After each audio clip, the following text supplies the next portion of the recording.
नमस्कार बच्चों। आज हम लोग पढ़ेंगे कक्षा 12 रसायन विज्ञान यूनिट नंबर 6 हैलो एल्केन तथा हैलो एरीन। हैलो एल्केन और हैलो एरीन यानी जो कार्बनिक रसायन है उस कार्बनिक रसायन का हमें पहला चैप्टर और हमारी बुक का जो 6वां चैप्टर है हैलो एल्केन तथा हैलो एरीन। सबसे पहले हम लोग देखते हैं कि हैलो एल्केन होते क्या हैं, किसे कहते हैं हैलो एल्केन। सबसे पहले देखते हैं कि हैलो एल्केन कहते किसको हैं।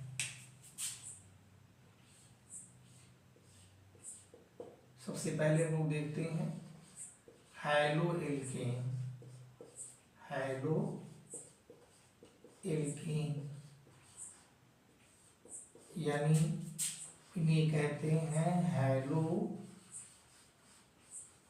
एल्केन या इनको कहते हैं alkyl alkyl halide.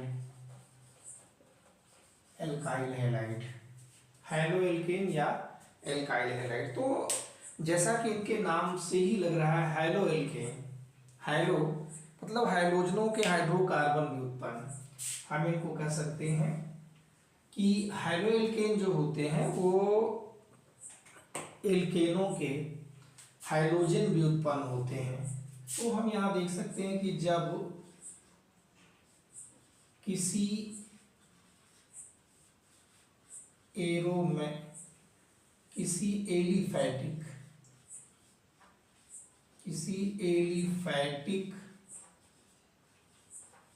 Hydrocarbon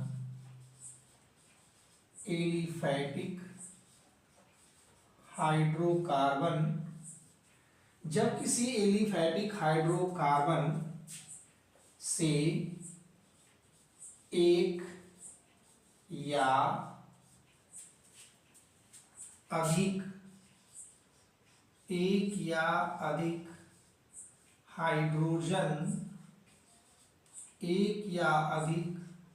hydrogen परमाणुओं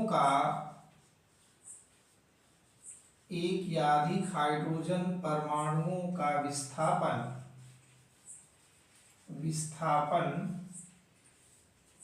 एक या एक या अधिक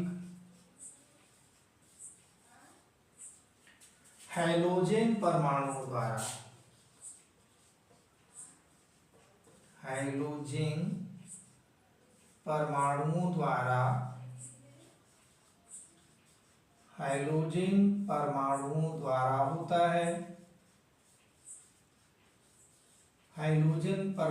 द्वारा होता है। तो प्राप्त यौगिक जो होते हैं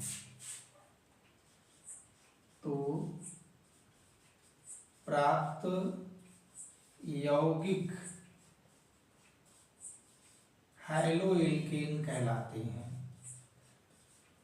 हैलो एल्केन कहलाते हैं। ध्यान दे बेटे, यहां से समझते हैं फिर से हम हैलो एल्केन है माने एल्केनों के हाइड्रोजन व्युत्पन्न, हम इनको कहते हैं एल्केनों के हाइड्रोजन व्युत्पन्न भी। तो जब किसी एलिफैटिक हाइड्रोकार्बनों को एल्केन भी कहा जाता है, इन्हें एल्केन भी कहते हैं। तो हम यहाँ कह सकते हैं कि जब किसी एल्केन से एक या एक से अधिक हाइड्रोजन परमाणुओं का विस्थापन एक या एक से अधिक हैलोजन परमाणुओं द्वारा होता है तो प्राप्त यौगिकों को हैलो एल्केन कहते हैं। इन्हें हम सामान्य रूप से R, यहां पर देखिए इनको प्रदर्शित करते हैं RX से। तो R एक एल्किल ग्रुप है, इसके साथ H लगा है, इसमें से एक हाइड्रोजन रिप्लेस होता है, निकलता है, और साथ ही साथ एक हाइड्रोजन जुड़ता है। X क्या है बेटा, यहाँ X जो होता है हाइड्रोजन है और H क्या है, इसमें से हाइड्रोजन है, तो इसको कहते हैं एल्केन। यह है एल्केन, इसमें से यह हाइड्रोजन निकल गया और यह हाइड्रोजन जुड़ गया इसमें, तो यहाँ पर हमको क्या मिल गया RH। यह एल्केन है और यह क्या हो गया आपका हैलो एल्केन, ये हो गया हैलो एल्केन, या हम इसको कह सकते हैं एल्काइल हैलाइड, एल्काइल हैलाइड हो गया यह। जैसे समझते हैं, एक उदाहरण से देखते हैं, जैसे कि यहाँ पर देयर इज, यहाँ आपके सामने एक उदाहरण हम यहाँ ले रहे हैं CH3 और यहाँ पर क्या हो गया H है, इन दोनों को एक एल्किल ग्रुप है, एल्काइल ग्रुप है और इसमें एक हाइड्रोजन जुड़ा है, तो ये क्या बन गया आपका एक एल्केन बन गया, जिसे कहेंगे मीथेन, ये हो गया मीथेन। और मीथेन में से जब एक हाइड्रोजन को रिप्लेस कर दिया, इस हाइड्रोजन को हटाया गया और इसके स्थान पर जैसे क्लोरीन जुड़ गई, तो क्लोरीन जुड़ गई तो यहाँ पर हमको क्या मिल गया CH3Cl।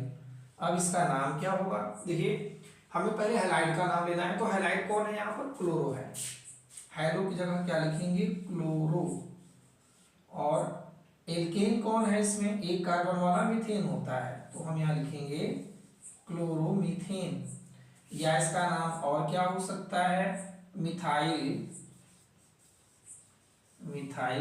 Chloride, methyl chloride. तो इस तरह से किसी हाइड्रोजन परमाणु में से या किसी हाइड्रोकार्बन में से, एलिफैटिक हाइड्रोकार्बन यानी एल्केन जो होते हैं, एल्केन में से एक या एक से अधिक हाइड्रोजन परमाणुओं का विस्थापन, एक हाइड्रोकार्बन है जो एलिफैटिक है या एल्केन है, संतृप्त हाइड्रोकार्बन जो होते हैं, एक या एक से अधिक हाइड्रोजन परमाणुओं का विस्थापन जब एक या एक से अधिक हाइड्रोजन परमाणुओं के द्वारा होता है, तो इन्हें कहते हैं, जो यौगिक प्राप्त होता है उस यौगिक को कहते हैं एल्केन। जैसे RH क्या है एल्केन है, RH क्या है आपका एल्केन है, और इसमें से एक हाइड्रोजन निकल गया, साथ में हाइड्रोजन जुड़ा, तो यहाँ पर क्या बन गया हैलो एल्केन।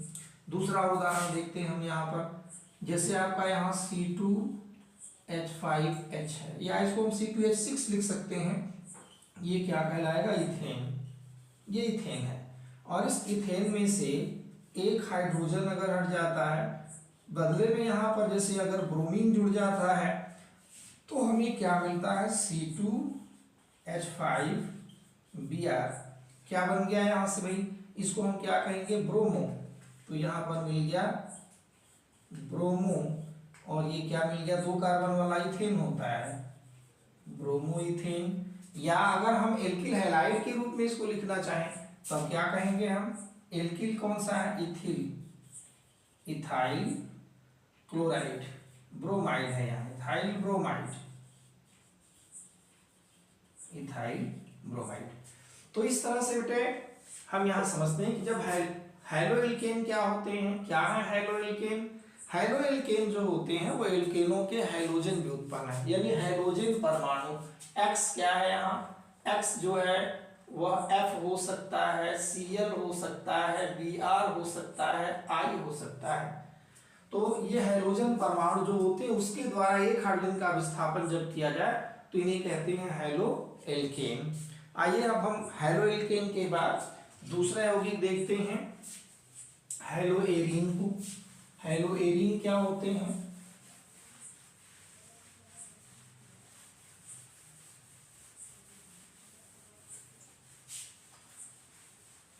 दूसरे यौगिक हमारे होते हैं जिन्हें कहते हैं हैलो एरीन। दूसरा जो होता है वह आपका है हैलो एरीन। एरीन जिन्हें प्रदर्शित करते हैं ARX से, ARX। एरीन क्या होते हैं भाई, एरोमेटिक हाइड्रोकार्बनों को एरीन कहा जाता है। तो हम यहाँ कह सकते हैं कि एरोमेटिक, या आप ऐसे लिख सकते हो जब किसी एरोमेटिक हाइड्रोकार्बन, एरोमेटिक हाइड्रोकार्बन से, एरोमेटिक हाइड्रोकार्बन से एक या अधिक यानी एक से अधिक हाइड्रोजन परमाणुओं का, हाइड्रोजन परमाणुओं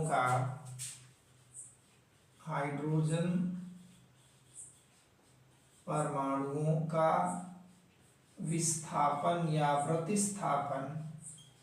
विस्थापन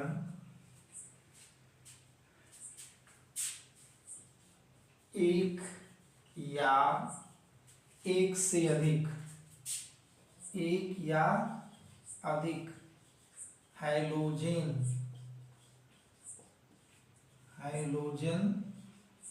परमाणुओं द्वारा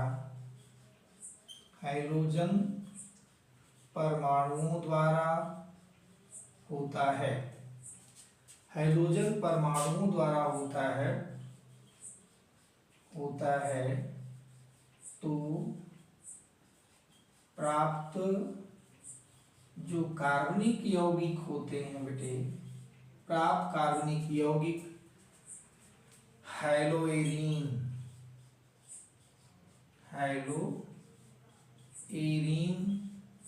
कहलाते हैं, हैलोएरीन कहलाते हैं।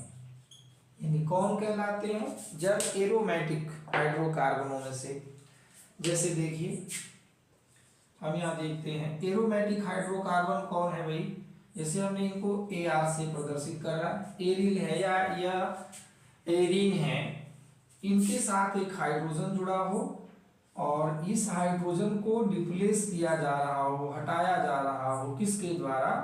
किसी हैलोजन के द्वारा। कोई हैलोजन परमाणु है यानी फ्लोरीन, क्लोरीन, ब्रोमीन या आयोडीन के द्वारा इसको हटाया जा रहा है, तो ऐसी स्थिति में क्या मिलेगा हमको यहाँ से कि देखिए यहाँ पर इसको रिप्लेस करेगा तो ये X आ जाएगा और हमें मिलेगा यहाँ ARX। तो इसको हम क्या कहेंगे भाई? ये हमारे एरोमेटिक हाइड्रोकार्बन है या एरीन है, ये एरीन है और इन्हें कहते हैं हैलोएरीन। हैलोएरीन है। जैसे देखिए यहां से AR का मतलब हो गया, जैसे हम यहाँ बेंजीन ले रहे हैं, यहाँ हम लेते हैं एरोमेटिक यौगिक को। एरोमेटिक यौगिक आप भली भांति जानते हैं किससे कहते हैं? ऐसे यौगिक जिनमें कार्बन परमाणुओं की संख्या कम से कम कितनी होती है? 6। तो हर जोड़ पर एक कार्बन यहाँ, एक यहाँ, एक यहाँ, एक यहाँ, एक यहाँ और एक यहाँ है। हर जोड़, जितने भी यहाँ जोड़ हैं, एक कार्बन, दूसरा कार्बन, तीसरा कार्बन, चौथा कार्बन, पांचवा और छठवां कार्बन, और साथ ही साथ इनमें एकांतर क्रम में डबल बॉन्ड होता है। यहाँ एक अल्टरनेट किया, एक यहाँ हो गया, इसको अल्टरनेट किया, एक यहाँ हो गया। अब हर जगह कार्बन के साथ साथ हाइड्रोजन भी जुड़ा हुआ है, तो हम क्या करते हैं, यहाँ से केवल एक हाइड्रोजन को यहाँ दिखा रहे हैं आपको। एक हाइड्रोजन है यह, एक हाइड्रोजन यहाँ पर है, इस हाइड्रोजन को, और इस हाइड्रोजन में से जो हाइड्रोजन है इसको हटा लिया जा रहा है, किसके द्वारा? Cl के द्वारा। प्लस का मतलब है आके जुड़ रहा है, माइनस का मतलब है इसमें से हाइड्रोजन हट रहा है। तो बेटे यहाँ पर क्या मिल जाएगा हमको? यहाँ से जो बेंजीन वलय मिलती है, इस बेंजीन वलय के साथ यहाँ पर कौन आएगा? Cl। इसको हम क्या कहते हैं? बेंजीन। ये आपका होता है बेंजीन, और ये कौन सा होता है आपका? क्लोरोबेंजीन। ये यहाँ से हाइड्रोएल्केन है, तो क्लोरीन कौन है इसमें? हैलोजन कौन है? क्लोरीन है, इसको कहेंगे क्लोरोबेंजीन। क्लोरोबेंजीन, या इसको हम ऐसे भी लिख सकते हैं, और अगर हम ऐसे लिखना चाहें तो C6H5H या C6H6, और यही H इसमें से रिप्लेस हो रहा है और इसकी जगह पर Cl आ रहा है, तो मिलेगा हमें C6H5Cl। तो इस तरह से ये आपके हैलोएरीन होते हैं। यह चैप्टर हमारा हैलोएल्केन और हैलोएरीन का था। तो तो आपने हैलो एल्केन समझा कि जब किसी हाइड्रोकार्बन में से, हाइड्रोकार्बन क्या होते हैं, कार्बन और हाइड्रोजन से बने यौगिक। अब ये हाइड्रोकार्बन दो तरह के होते हैं, एक तो एलिफैटिक होता है और एक एरोमेटिक है। अगर एलिफैटिक में से निकल रहा है यानी एल्केनो में से निकल रहा है तो वहां पर एल्केन बनेंगे, और अगर एरीन में से निकल रहा है, बेंजीन बनने से हाइड्रोजन रिप्लेस हो रहा है किसी हाइड्रोजन द्वारा, तो वहां पर हैलो एरीन बनेंगे। तो इस तरह से आपने हैलो एल्केन और हैलो एरीन देखा। ये